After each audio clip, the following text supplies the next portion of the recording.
জুলাই শহীদ স্মৃতি সম্পূর্ণ বেসরকারি একটি সংস্থা এবং বেসরকারিভাবে জুলাই আগস্টের গণঅভ্যুত্থানে যারা আহত হয়েছে এবং যাদের শহীদ পরিবারে রয়েছে তাদের জন্য এই ফাউন্ডেশনটি কাজ করে যাচ্ছে।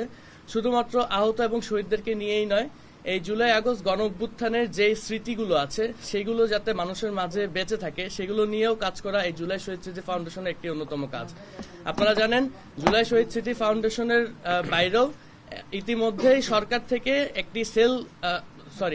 সরকার থেকে জুলাই আগস্ট গণঅভ্যুত্থান নিয়ে একটি অধিদপ্তর করা হয়েছে মুক্তিযুদ্ধ বিষয়ক মন্ত্রণালয়ের আন্ডারে। সেই অধিদপ্তরটির নাম জুলাই গণঅভ্যুত্থান অধিদপ্তর, আমরা যতটুকু এখন পর্যন্ত জানতে পেরেছি। এবং সেই অধিদপ্তরটি ইতিমধ্যে এই অধিদপ্তরটির কাজ হলো সরকারিভাবে জুলাই আগস্ট গণঅভ্যুত্থানে যারা শহীদ এবং আহত হয়েছে তাদেরকে পুনর্বাসন সহ তাদের পারিবারিক নানা এই অধিদপ্তরের কাজ। আমি যদি এখন পর্যন্ত আমাদের জুলাই শহীদ স্মৃতি ফাউন্ডেশনের কার্যক্রমের আপডেট জানাই, আমাদের ফাউন্ডেশন কার্যক্রম শুরু হয় সেপ্টেম্বরের 10 তারিখে এবং সেপ্টেম্বরের 10 তারিখের পরে আজকে পর্যন্ত আমরা এখন পর্যন্ত সর্বমোট 745টি শহীদ পরিবারকে 37.25 কোটি টাকা আমাদের জুলাই শহীদ স্মৃতি ফাউন্ডেশন থেকে প্রদান করতে পেরেছি, যা মোট শহীদ পরিবার এখন পর্যন্ত গেজেট প্রকাশিত যতগুলো শহীদ পরিবার আছে তার মধ্যে 87.13% পরিবারের কাছে আমরা পৌঁছাতে পেরেছি। এবং আহতদের মধ্যে আমরা এখন পর্যন্ত 5,596 জনকে 59.41 কোটি টাকা প্রদান করতে পেরেছি, যা মোট আহত এখন পর্যন্ত যে তালিকাভুক্ত আছে তার মধ্যে 38.39%। এবং আমরা এখন পর্যন্ত সর্বমোট 6,341 জনকে 96.67 কোটি টাকা আমাদের ফাউন্ডেশনের পক্ষ থেকে আর্থিক সহযোগিতা করতে পেরেছি। এই এককালীন আর্থিক সহযোগিতা ব্যতীত জুলাই শহীদ স্মৃতি ফাউন্ডেশন থেকে আরো নানামুখী কার্যক্রম ইতিমধ্যে গ্রহণ করা হয়েছে, যেগুলো নিয়ে আপনাদের সামনে কথা বলবে আমাদের জুলাই শহীদ স্মৃতি ফাউন্ডেশন এক্সিকিউটিভ কমিটির সদস্য জনাব Ahsan Habib. Design, elegance, beauty, সেরা পণ্য সবার জন্য জেভিকো।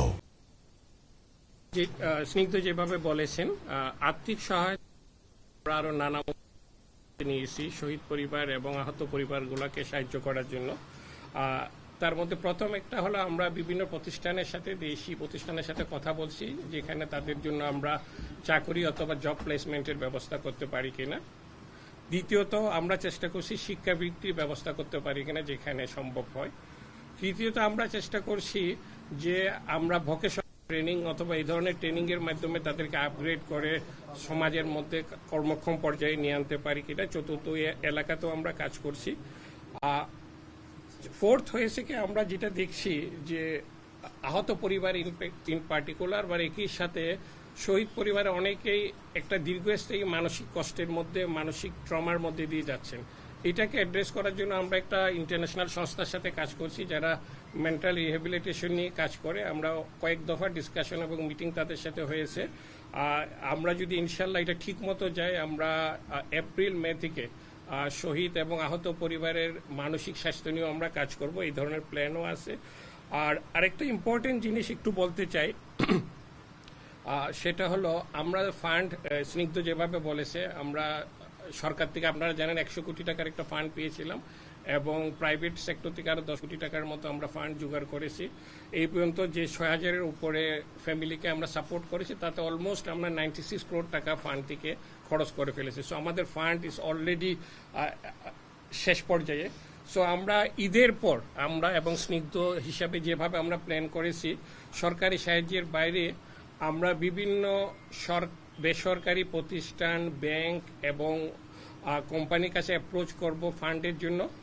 কারণ আমাদের কাছে আপনারা যেহেতু দেখতে পেয়েছেন আহতদের মধ্যে অলমোস্ট নিয়ার টু 60% আহত পরিবারকে আমাদের সহায়তা করতে হবে এবং শহীদ পরিবার অলমোস্ট কভার করা হয়েছে 87%, বাট ইনজোর্ড পরিবার অলমোস্ট 60% বাকি আছে। হ্যাঁ, 60% বাকি আছে। সো আমাদের কাছে আরো এডিশনাল ফান্ডের দরকার এবং যেহেতু ক্যাটাগরাইজেশনের কারণে আমাদের অতিরিক্ত টাকা দেওয়ার ব্যাপার হবে, 1 লাখ টাকার উপরে আমরা 4 লাখ টাকা পর্যন্ত যাব। সো আমাদের একটা প্ল্যান ইন ফিউচার এপ্রিলের পরে, এপ্রিল থেকে আমরা শুরু করব ইনশাআল্লাহ, যে বিভিন্ন বেসরকারি প্রতিষ্ঠানের কাছে আমরা অ্যাপ্রোচ করব ফান্ড রেজিং এর জন্য যেটা আমরা ডিস্ট্রিবিউট করতে পারবো আমাদের শহীদ পরিবার এবং আহতদের পরিবারের পুনর্বাসনে এবং কল্যাণে। Thank you. ধন্যবাদ। আমরা আমাদের আরো কিছু আমরা ফাউন্ডেশনের কার্যক্রম পরিচালনা করার সময় কিছু চ্যালেঞ্জেস অথবা সমস্যার সম্মুখীন ফেস করে থাকি, সেটি নিয়ে কথা বলার জন্য অনুরোধ করছি সাবরিনা আফরোজ শ্রাবন্তীকে। আপনারা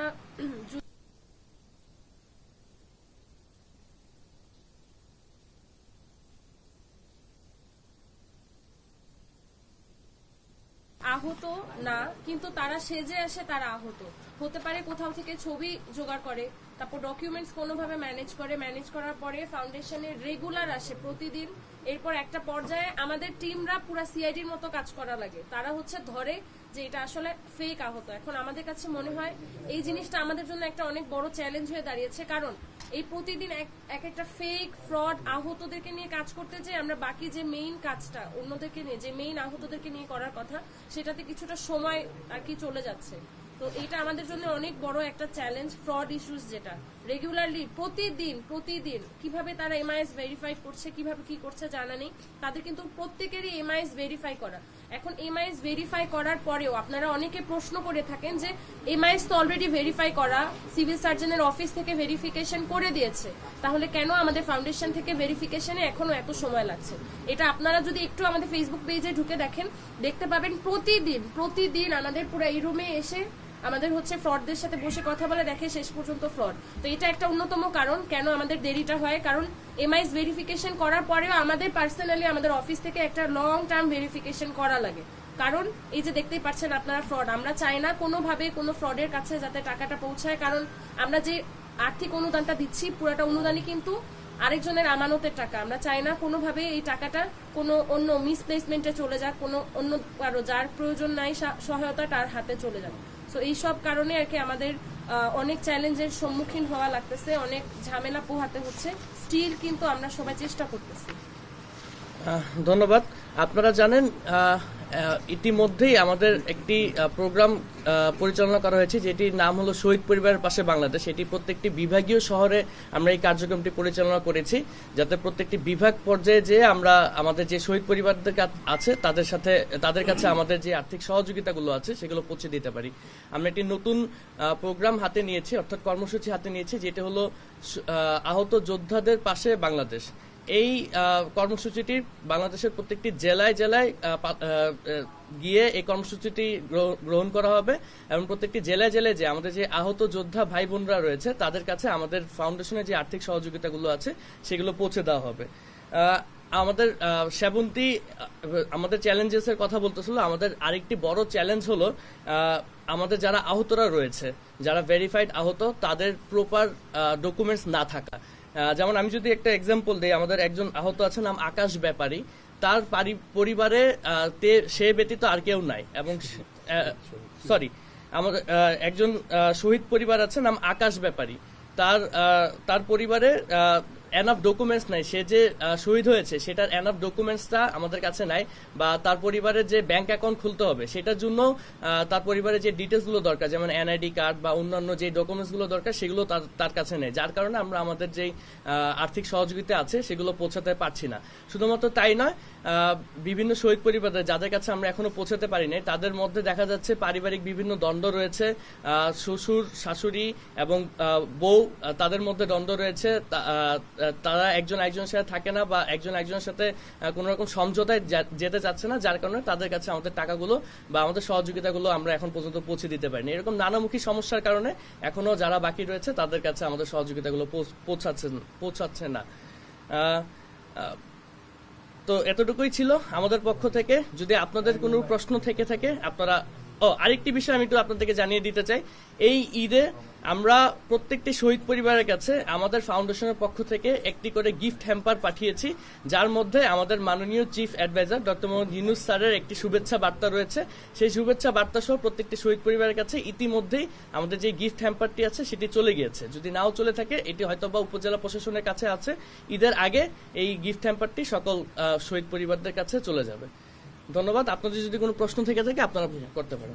প্রশ্ন ছিল সেটা হচ্ছে যে আমরা জানি যে অনেক পরিবার, যে আপনি যেটা বলেছেন যে আইনি জটিলতার কারণে সহায়তা পাচ্ছেন না, আপনারা সিলেকশন করতে পেরেছেন, এমন কতটা পরিবার রয়েছে? পাশাপাশি আরেকটি প্রশ্ন হচ্ছে যে এখন পর্যন্ত যারা আহত রয়েছে, মানে প্রকৃত আহত এবং শহীদ পরিবারের তালিকাটাকে আপনারা পূর্ণাঙ্গ করতে আরো কতদিন সময় লাগবে? আচ্ছা, এখন কারণ পর্যন্ত আমরা জানি কদিন পর পর হচ্ছে আহতরা বিভিন্ন জায়গায় হচ্ছে দাঁড়ায়, তারা বলে যে তারা সহায়তা পাচ্ছে না। এই তালিকাটা আপনাদের পূর্ণাঙ্গ তালিকাতে কতদিন সময় লাগবে? আপনার প্রথম প্রশ্নের অ্যান্সারে আমাদের এখন পর্যন্ত গ্যাজেটেড আকারে শহীদ সংখ্যা রয়েছে 836।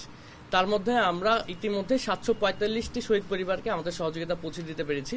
বাকি যে পরিবারগুলো রয়েছে, অর্থাৎ প্রায় 100-র মতন পরিবারগুলো রয়েছে, সেগুলো এরকম আইনি জটিলতা এবং যে পারিবারিক সমস্যা এগুলো সম্মুখীন হচ্ছে। এবং জুলাই শহীদ স্মৃতি ফাউন্ডেশন একটি সম্পূর্ণ বেসরকারি সংস্থা। এটি সরকারকে শুধুমাত্র সহযোগিতা করছে এই যে তালিকাটি, এই গণঅভ্যুত্থানের আহত এবং শহীদদের যে প্রকৃত আহত এবং শহীদরা রয়েছে তাদের তালিকাটি প্রণয়ন করার জন্য। তো জুলাই শহীদ স্মৃতি ফাউন্ডেশন এখন পর্যন্ত সহযোগিতা করে যাচ্ছে এবং সরকারের থেকে এটি সিদ্ধান্ত আসবে যে কবে নাগাদ এই তালিকাটি চূড়ান্ত করা হবে। আচ্ছা, এমআইএস প্রতিনিয়তই তো দেখা যাচ্ছে যে এমআইএস নিয়ে নতুন ভাবে ভুয়া তথ্য দিয়ে হচ্ছে এমআইএস এ তালিকা করে তারপরে হচ্ছে আপনাদের থেকে টাকা নিচ্ছে। তো আপনারা যেটা বলছেন ভেরিফাই করা হচ্ছে, কিন্তু প্রতিনিয়তই কিন্তু টাকা নিচ্ছে, তাহলে এই নেক্সট পদক্ষেপটা কি হতে পারে? এমআইএস এ যাতে ভুয়াভাবে কেউ এন্ট্রিটা না করতে পারে, এর জন্য কি কোনো পদক্ষেপ নিচ্ছেন আপনারা? অবশ্যই আমরা যখনই এই রকম কোনো কেস আমরা পাই, তখনই আমরা সরকারের যেসব বিভাগগুলো এই এমআইএস করার সাথে জড়িত আছে, অর্থাৎ স্বাস্থ্য মন্ত্রণালয় বা উপজেলা প্রশাসন বা জেলা প্রশাসন, তাদের সাথে আমরা যখনই এরকম কোনো কেস পাই আমরা সাথে সাথে তাদের সাথে যোগাযোগ করি এবং তাদেরকে এই বিষয়গুলো সম্পর্কে অবগত করি।